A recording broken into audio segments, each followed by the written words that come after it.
So, ngayon, nais ko pakita sa inyo na kung bakit delikado ang prosecutor laban kay Duterte ay siya po ay sinampahan ng kaso na sexual violation o kulang na lang tawagin na rape siya ng babae doon sa Amerika.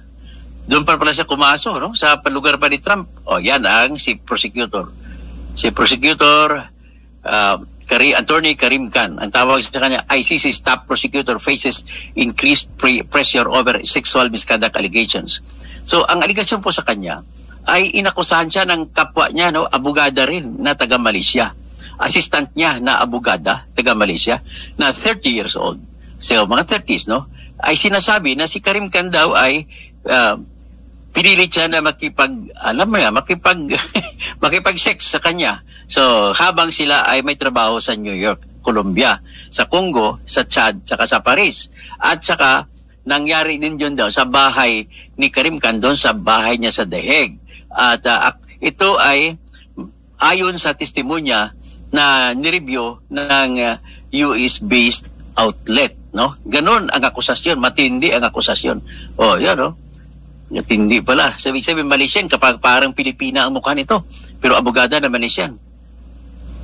So, si Khan's lawyers have said allegations he committed sexual violence and misconduct are categorically untrue. Hindi naman daw totoo, sabi ni Attorney Karim Khan.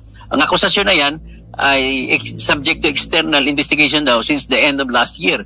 A previous internal investigation closed within 5 days without taking any action.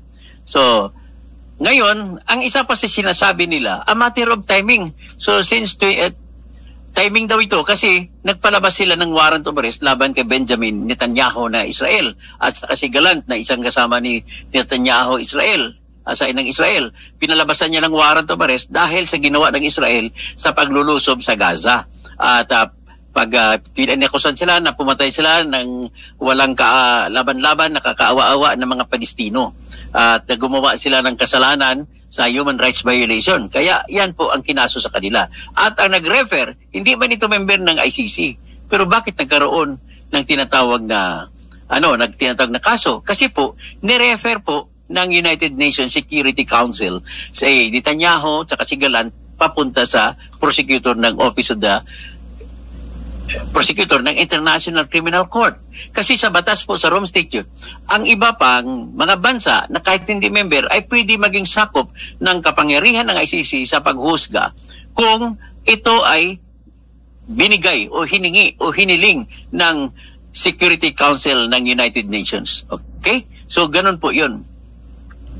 Tapos, ang mangyari dito ay na-pressure din si prosecutor Attorney Karim Khan. Bakit po? Kasi kinakampihan ni Donald Trump ang si Netanyahu at saka si Gallant. So ngayon, ang utos naman ni Trump ay bawal makipag-usap o makipag-email kay Mr. Karim Khan. At doon din, inutos din na yung mga deposito niya sa pera sa Amerika ay hindi niya pwedeng galawin. At kung meron bang pera ang ICC sa United States ay hindi rin pwede magalaw. So ganun katindi yung ginagawa ng ni Trump. At si Trump, ang tingin ko, nagpapautos nito na talagang kasuhan ng gusto si Prime Minister Benjamin Netanyahu tsaka yung kanyang Defense Minister si Yoav Gallant. So, ang sinabi nila na personal na ginawa yan ng Trump administration kasi tinutulungan nila ni Trump ang Israel. So, the controversial warrant was issued just as a fortnight after the allegations against Khan were formally leveled.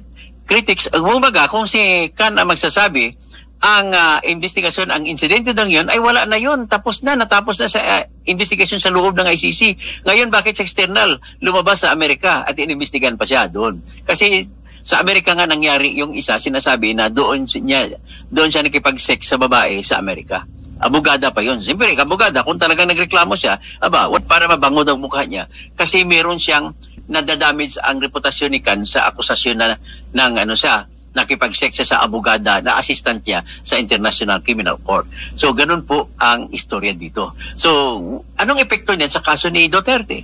Malaking epekto po kung ako tanongin nyo. Bakit malaki? Siyempre, hepe ng prosecutor sa office, si Atty. Karim Khan, at siya pong hepe sa lahat kung paano patakbuhin ang kaso laban kay Digong Duterte. Siya po ang opisina ni Atty. Karim Khan ang nagtatago ng lahat ng ebidensya. At sila rin ay magpipresenta sa korte, sa trial chamber, ng lahat ng ebidensya laban kay Duterte. At sa ngayon, siya rin ang mag-approve kung anong argumento pang kontra sa motion ng abogado ni Duterte sa nagsasabi na walang jurisdiction or walang authority ang International Criminal Court sa Pilipinas. Tanong, wala bang authority? Pasensya na kayo. Kung kumukontra man kayo sa aking argumento, marami diyang abogado na alam ko na nanonood din sa akin.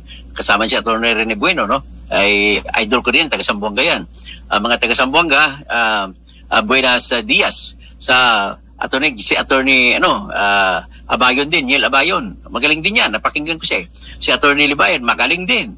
So, buti na lang, hindi sumasali si Attorney Claire, no? Pero busy siya sa Malacanang eh. Sino pang iba? Napakinggan ko rin si Attorney Christine Conte. Ang argumento nila kontra sa akin.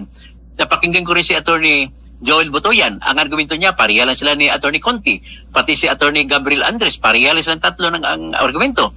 Tapos sa gitna naman si ex-Justice Antonio Carpio at saka si ex-Justice Adolfo Ascuna. Ang sabi naman ni Adolfo Ascuna at saka ni ex-Justice Antonio Carpio, may jurisdiction ng ICC sakasakali.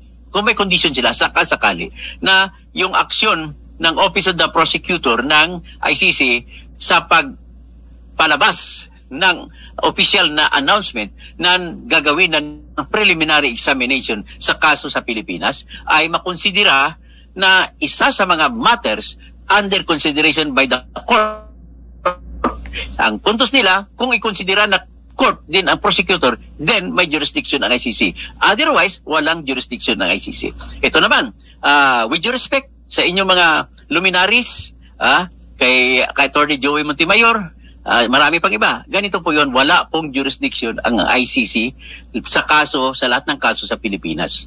Kasi po, ito po ang dahilan. Jurisdiction, ilang klase ang jurisdiction? Jurisdiction sa krimen.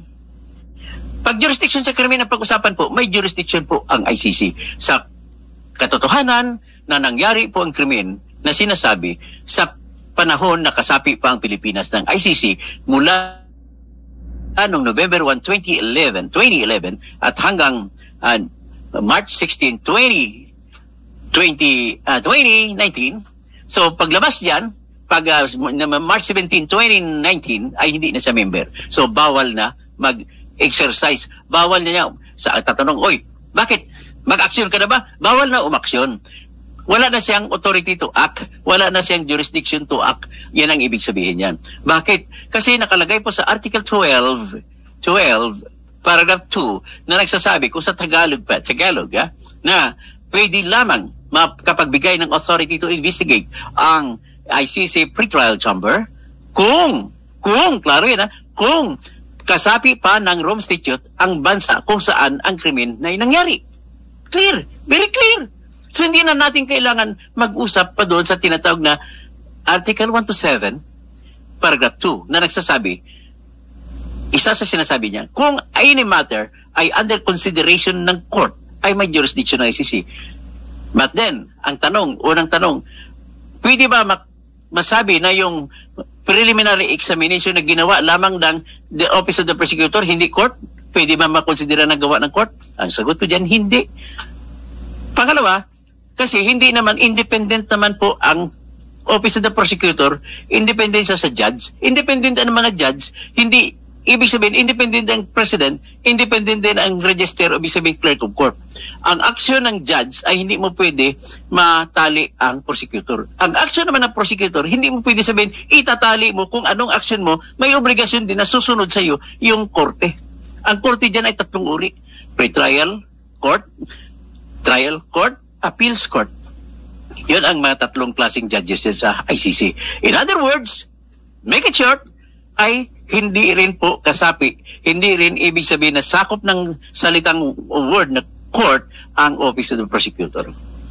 Pero ang pinakatotoong rason, Justice, kung nakinig kayo sa akin, Justice Ascuna at Justice Carpio, na pag-aralan ko na po talaga yung Rome Statute, naging expert na tuloy ko sa Rome Statute sinasabi diyan, may jurisdiction ang korte sa krimen na nangyari, pero wala na siyang jurisdiction na mag-action. Wala na siyang jurisdiction mag-action sa krimen na nangyari. So, ibig sabihin ko, walang jurisdiction sa action. Bakit?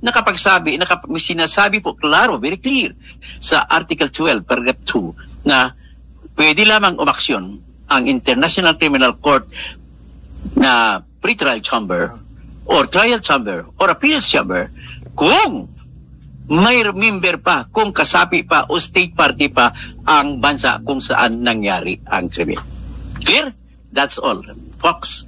Okay? Hanggang dyan lamang po tayo. Magandang umaga po, Rian Rivera.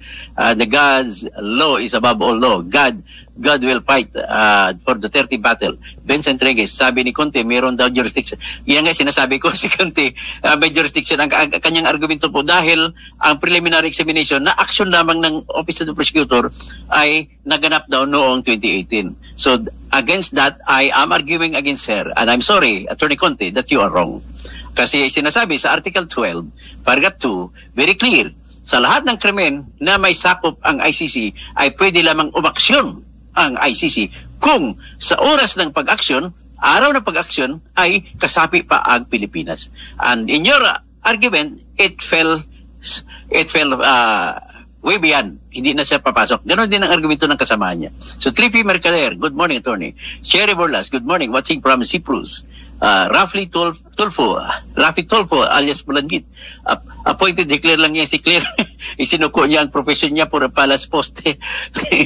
Cesario Angkog, good morning po, Dr. Engineer Toto. Ramos Amil Caminsa, humahanap lang mga Duterte sa butas para Duterte umalis sa ICC. Okay, hindi pwede naman sa kahit sino naman akusado, maghahanap naman Ramos, di ba? Kahit ikaw akusado, siyempre maghanap ka rin ng butas kung paano ka mananalo.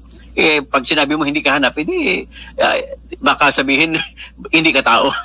Okay? Pero gano'n lamang po aking masasabi dito. I still stand strong on the argument that the ICC no longer has jurisdiction or authority to hear and decide on the cases being charged against Duterte because of the fact that at the time when the ICC acted on the case, it was already such time that the ICC has no more authority over the Philippines by simple reason that Philippines was no longer a member of the Rome Statute.